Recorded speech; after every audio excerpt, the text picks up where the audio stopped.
Hello class, this is Alan Shane at your service.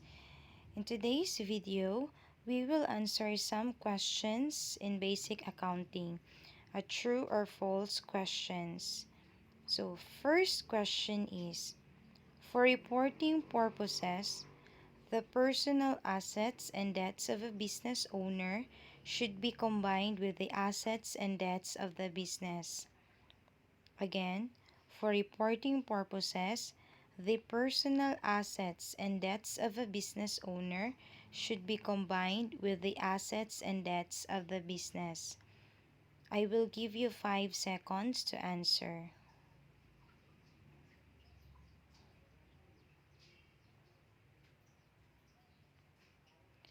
Okay, time is up. The correct answer is false. Always remember, class, that in reporting purposes, the personal assets and debts of a business owner should not be combined with the assets and debts of the business. So the personal assets and the assets and debts of the business should be separated in reporting purposes. So the correct answer for this question is false. Next question. Accounting is often characterized as the language of business. Again, true or false? Accounting is often characterized as the language of business. I will give you 5 seconds to answer.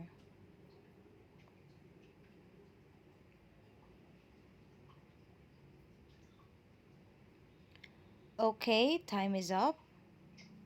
The correct answer is true. Accounting is often characterized as the language of business. Okay, next question. True or false? A partnership is always owned by two individuals. A partnership is always owned by two individuals. I will give you 5 seconds to answer.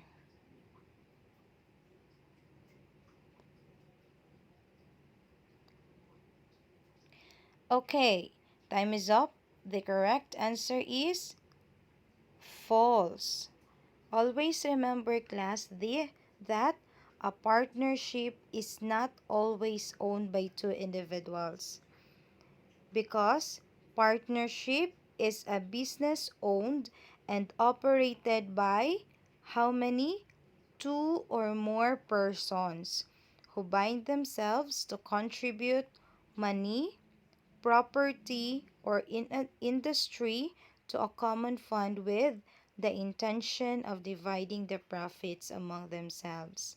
So that is why a partnership is not always owned by two individuals.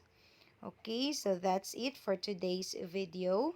Don't forget to like and share our video to your classmates and friends. By the way, congratulations to those who answered correctly, who got a perfect score of 3 over 3. Thank you so much, class, and see you again to our next video tutorial. God bless.